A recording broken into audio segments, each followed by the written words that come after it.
It was a typical Saturday morning at JFK Airport, bustling with travelers, eager to get to their destinations. The sun had barely risen, casting a soft glow through the airport's large glass windows. And the terminal was already filled with the hum of voices, rolling luggage, and the occasional announcement overhead. The Carter family, Father Marcus, Mother Lisa, and their two children, Jaden and Sophia, were among those waiting to board their flight for a much-needed family vacation. Marcus Carter, the CEO of Aerovision Airlines, had spent most of his career turning the company from near bankruptcy into a growing and successful airline. His work had been tireless, his days long, and though he loved his job, he had become accustomed to the constant demands of leadership. Today, however, was different. Today, he wasn't the CEO of a major corporation. Today, he was just a father, trying to take his family on a relaxing trip without the usual pressures of work. As they boarded their flight to California, Marcus felt a sense of relief. The family had worked hard for this vacation, and the last thing he wanted was to think about company issues.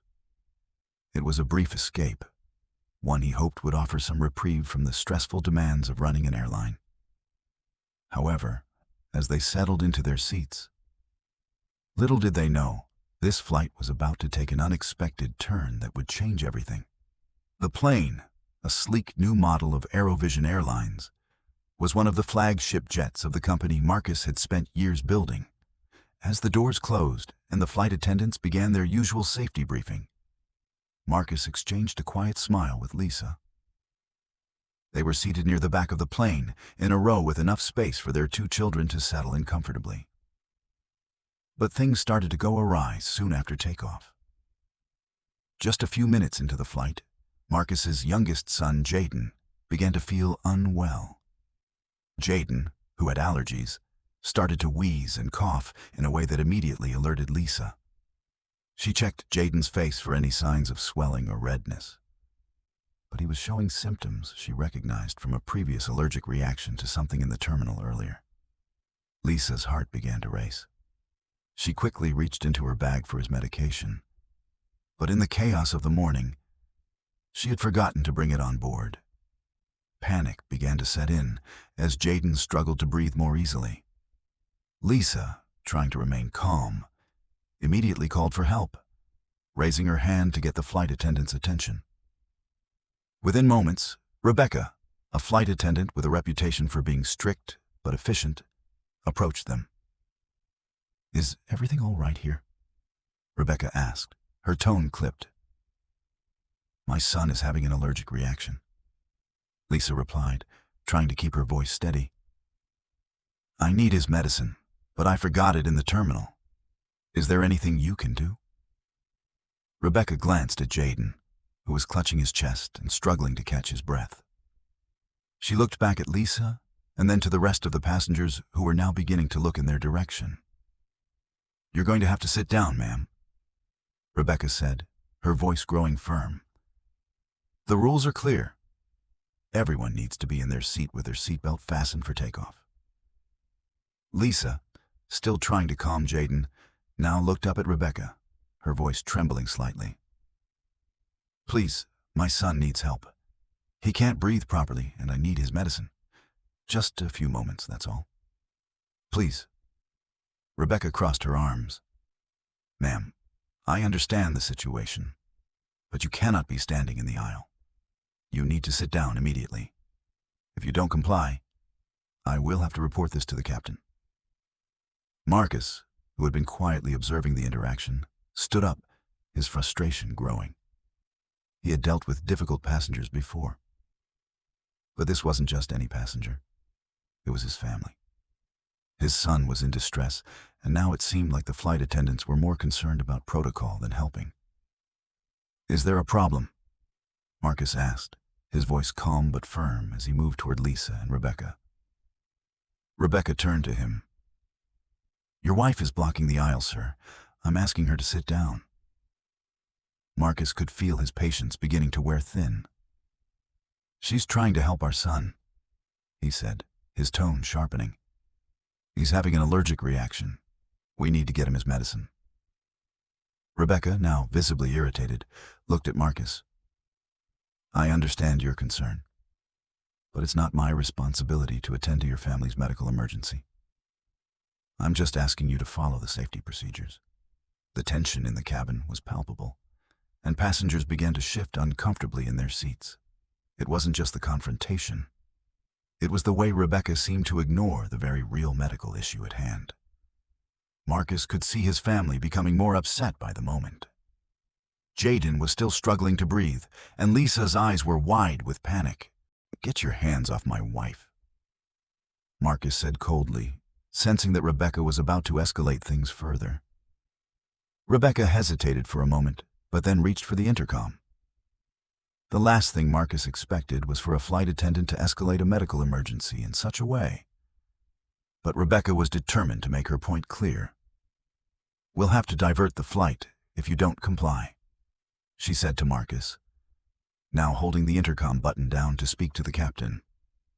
The other passengers were looking on in confusion, some whispering to each other, while others seemed to brace themselves for what would happen next.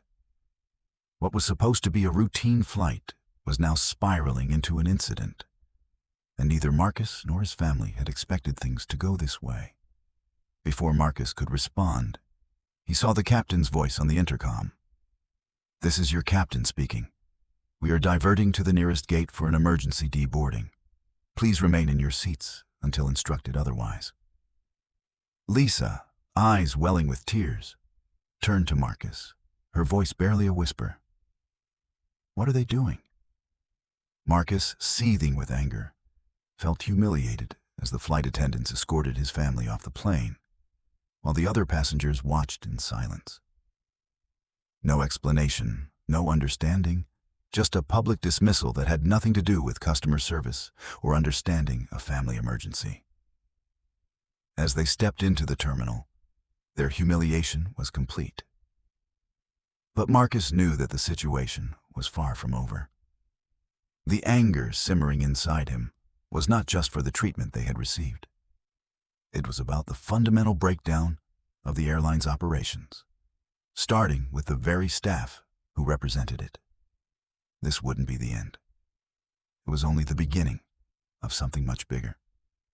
The shock of being kicked off the plane had barely settled when Marcus, Lisa, and their children were ushered into the terminal. The stares from the other passengers were hard to ignore.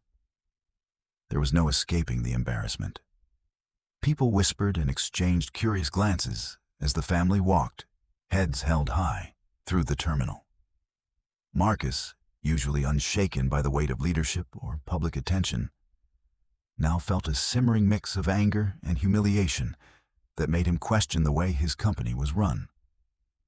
As the Carter family stood at the gate, waiting for the next flight out, Marcus called his assistant. His hands were clenched in fists, his jaw tight. Call HR immediately, he said, his voice cold and calculated. And get me a full report on what just happened. This isn't just about me or my family. This is about a complete breakdown in our company's operations. Lisa stood beside him, her face a mixture of concern and frustration. Marcus, she said softly, I can't believe this is happening. You've built this company, and now we're being treated like this. I know, he said, exhaling deeply, but this is more than just a personal issue. This is a failure in leadership at the very core of the airline. Meanwhile, on the plane, the flight attendant who had kicked Marcus's family off, Rebecca, was standing nervously in the crew room, trying to make sense of what had just transpired. She had acted out of frustration and impatience, not realizing who she had just kicked off her flight. Her actions had escalated a minor situation into something much bigger, and now she was left to deal with the consequences. Rebecca was startled when her supervisor approached her. His expression was serious, almost urgent. Rebecca, we need to talk. Do you know who you just kicked off the flight? She furrowed her brow, still processing the events. A family who was causing trouble, she replied, unsure of what was coming next. Her supervisor's face turned pale. That family was the Carter family, the owners of Aerovision Airlines. Rebecca froze. The weight of the statement hit her like a ton of bricks. Marcus Carter, CEO of Aerovision Airlines, was not just any passenger. He was the CEO of the very company she worked for, and she had just humiliated him and his family. I didn't know, she stammered, suddenly feeling the enormity of her mistake. I thought they were just regular passengers. I didn't know. Her supervisor cut her off sharply. You didn't know? You didn't think to check who you were dealing with? You've just made a huge mistake. Rebecca's mind raced, her hands trembling as the reality of her actions sunk in. She couldn't undo what had been done, but she knew she had to try. I need to apologize. I need to make it right, she said, desperate. Her supervisor nodded, though his face was still tight with disbelief. You're right, and you'll be the one to do it. But first, you need to understand that this goes much deeper than just a mistake. This is a failure of customer service at the highest level. A failure of respect. As Rebecca stood there, trying to digest what she had just been told, she knew she had to take responsibility for what had happened. But what she didn't realize was that this incident wasn't just going to be a one-off embarrassment. It was a wake-up call for Aerovision Airlines. Back in the terminal, Marcus was already making plans for the future. The incident with Rebecca and the way his family had been treated was just the tip of the iceberg. He knew there was a bigger issue at play, a systemic issue within the airline that needed immediate attention. This wasn't just a problem with one flight attendant. This was a company culture problem. Get me the full details of this incident, Marcus repeated to his assistant, still holding the phone to his ear. And then get in touch with our legal team. I need to know exactly what happened, who was involved, and how we can move forward. Lisa placed a reassuring hand on his arm. I know you'll make things right, Marcus, but I think we need to think about the bigger picture here. Marcus nodded. I'm thinking about it. The issue isn't just about what happened today. It's about how we let things get this bad. We've been so focused on growth and expansion that we lost sight of what matters. The people, the employees, the customers, and today, we saw the ugly truth of that. Meanwhile, at the company headquarters, HR had already begun investigating the incident. They had access to the flight details, the flight crew's reports, and the customer feedback. But what they didn't have yet was Marcus's perspective. He hadn't shared his full thoughts with them. Marcus called his chief operations officer, Diana, who had been with the company since the early days of Aerovision. Diana, this situation has opened my eyes to some serious issues within our company. I need a full audit, starting with the crew and the training programs we have in place. Diana, though loyal to Marcus and the company, knew that this was going to be a tough conversation. Of course, Marcus. We'll make sure everything is thoroughly reviewed. But do you think it's just the flight crew? Or is this part of a bigger issue? I think it's bigger than that, Marcus replied, rubbing his forehead. I'm starting to realize that we've become so focused on running a business that we've lost the human element. We've treated our employees like cogs in a machine, and it's showing. People like Rebecca, they're not bad people. They just don't understand the culture we want to foster. And it starts with me. Back in the terminal, Rebecca knew she had to apologize, personally. After what felt like an eternity, she finally reached Marcus on the phone. Mr. Carter, she began, her voice shaking. I'm so sorry for what happened earlier today. I had no idea who you were, and I deeply regret the way I treated you and your family. It was completely inappropriate, and I take full responsibility. Marcus listened quietly, his emotions still raw from the events.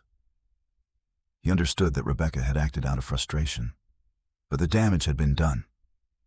Still, he appreciated her reaching out. I'm glad to hear that, he replied, his tone more measured now. But this is bigger than just a mistake. This is about how we treat each other in this company, and that goes beyond flight attendants. This is something we need to fix as a whole. Rebecca took a deep breath. I understand, sir, and I want to be part of the solution. Please allow me to make things right. Marcus paused, weighing his options.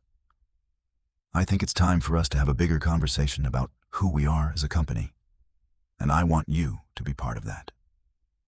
The following days after the flight incident were a whirlwind for Marcus Carter. He had always been the type of leader who took responsibility for everything, even the smallest mistakes within his company. However, this was different.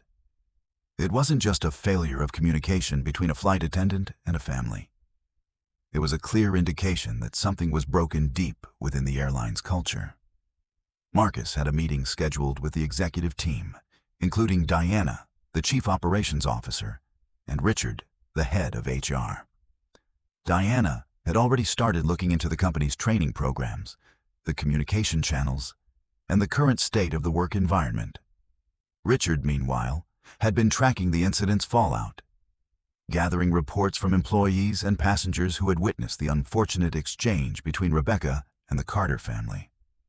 But one of the most pressing matters was the apology that Marcus knew he had to offer.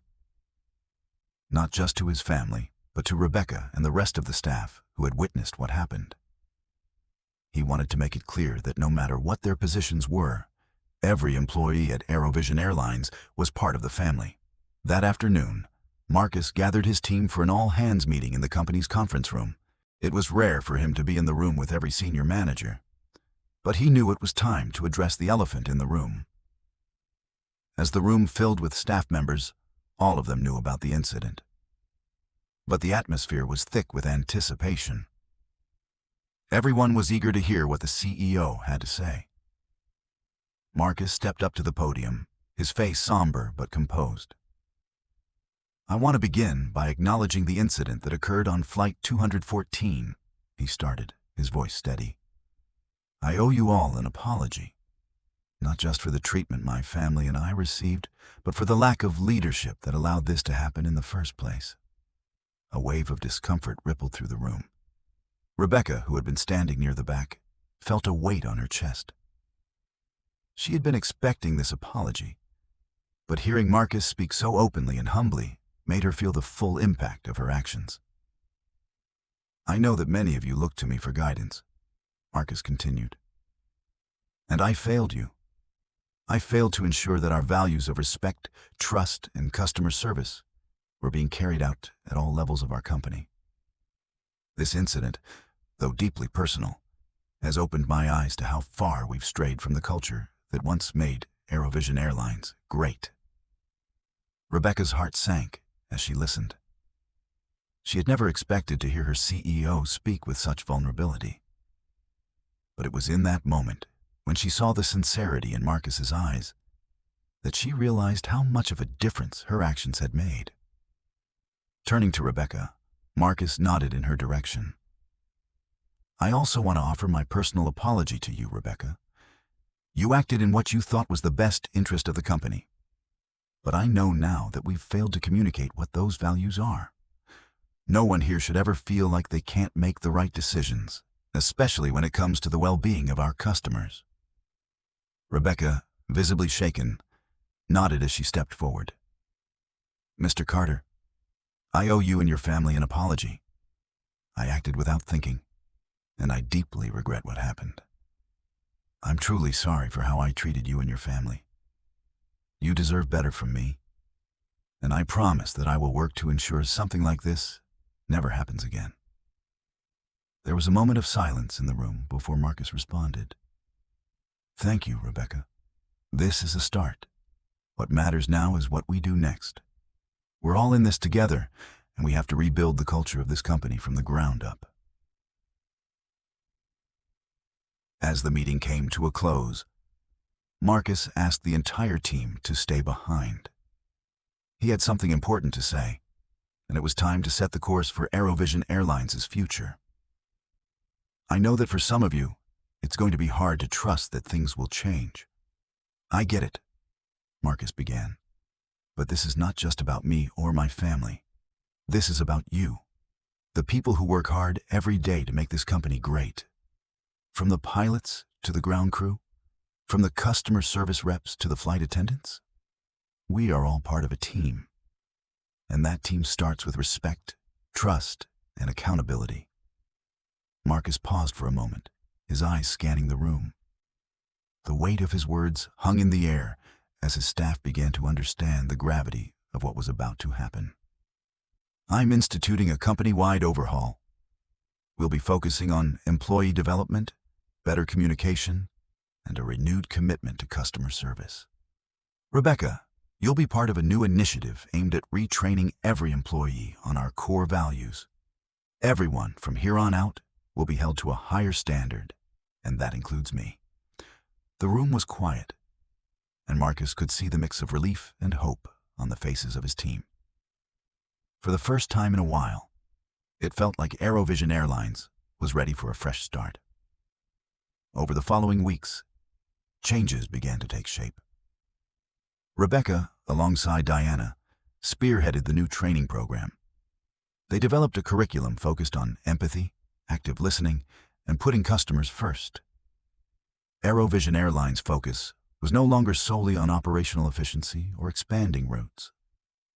It was about building a culture of care, respect, and quality service. Marcus personally reached out to the employees who had witnessed the incident and assured them that their voices would be heard.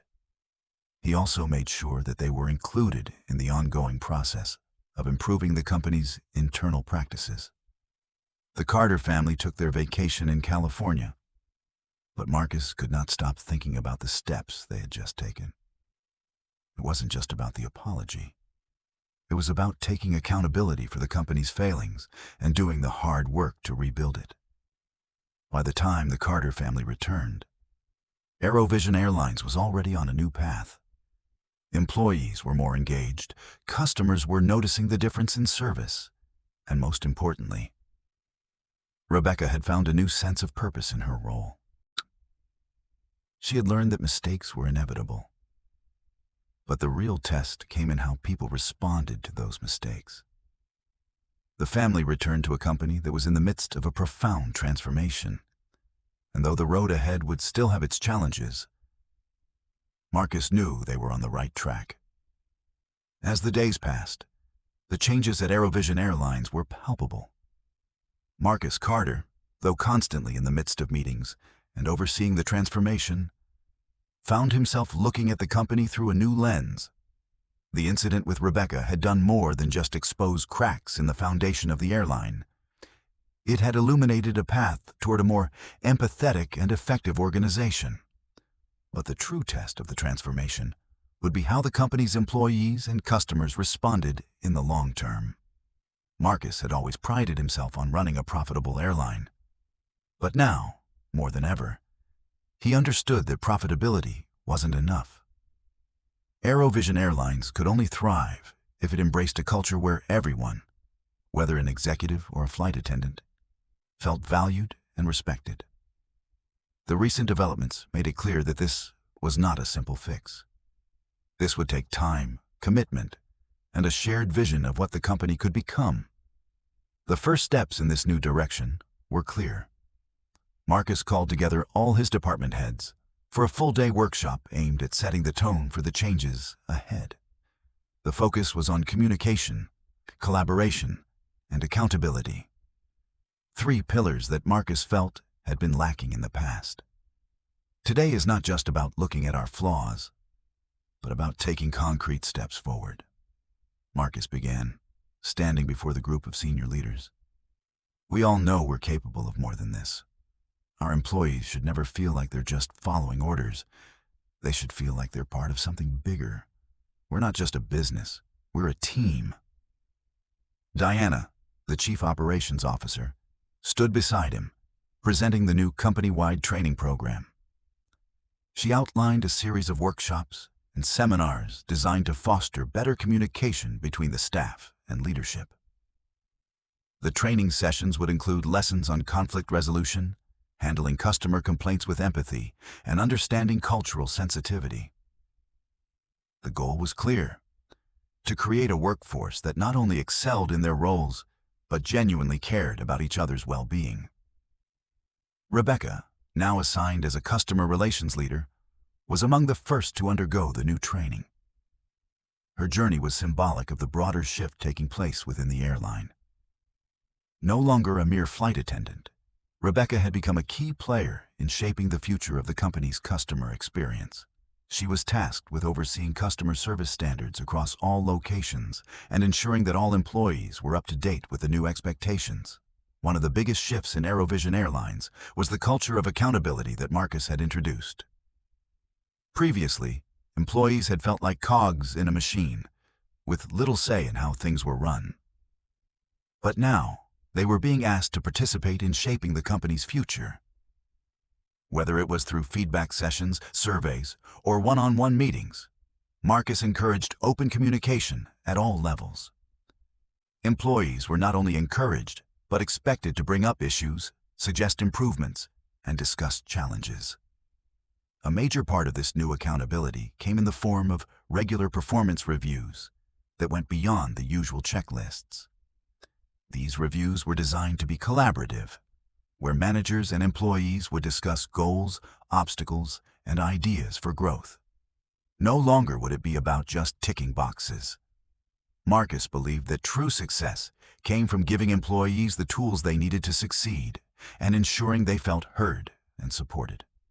After the incident with Rebecca, Marcus knew the trust between Aerovision Airlines and its customers had been damaged. The airline had long prided itself on customer service, but the viral story of a family being kicked off a plane had made headlines. Public relations had to be handled carefully. To rebuild that trust, Marcus decided to release a public statement acknowledging the mistake and outlining the steps the company was taking to ensure that such an incident would never happen again. He also announced that Aerovision Airlines would be offering free flights to those who had been affected by the incident, as a goodwill gesture to show that the company truly cared about its customers. However, Marcus knew that actions spoke louder than words. So he launched a customer experience campaign, which included perks like improved in-flight services, a revamped loyalty program, and a focus on creating a more comfortable and personalized travel experience for all customers. The campaign included surprise gifts for longtime loyal customers, personalized thank you cards from the CEO himself, and upgrades to business class seating for frequent flyers. These small gestures began to restore some of the lost goodwill and sent a clear message. Aerovision Airlines was committed to serving its customers with integrity. As months passed, the effects of the transformation started to show.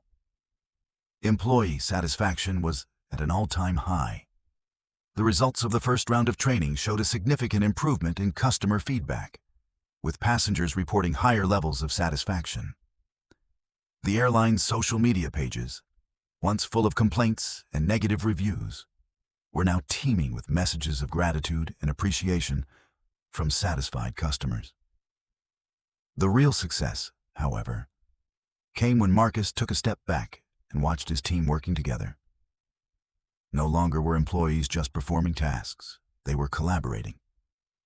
Whether it was a flight attendant coordinating with the ground crew or the managers discussing how to improve operational efficiency, the company had become a well-oiled machine. But this time, it ran on respect, empathy, and open communication. Marcus had proven something to himself and his employees. Leadership wasn't about power. It was about service. Aerovision Airlines had not just been rebuilt. It had been transformed into something better, something stronger. It was no longer just a business. It was a community, a family working together toward a shared vision of success. For Marcus and his family, this journey wasn't just about fixing a company. It was about leaving a legacy that would endure for generations. The incident that had started with such humiliation had turned into a powerful catalyst for change. The Carter family's commitment to Aerovision Airlines was now stronger than ever. They weren't just owners. They were a part of the company's heartbeat. Looking out at the horizon one evening, Marcus stood on the balcony of his office, watching the planes take off from the runway. It had been a long road to recovery, but he knew the work they had done was worth it. Aerovision Airlines had survived the storm, and, more importantly, it had come out stronger on the other side. Never forget what matters, Marcus thought to himself. The company had been built on the strength of its people, and it would continue to thrive because of that. Respect and trust had been the key to their success, and that would be the foundation of Aerovision Airlines for generations to come.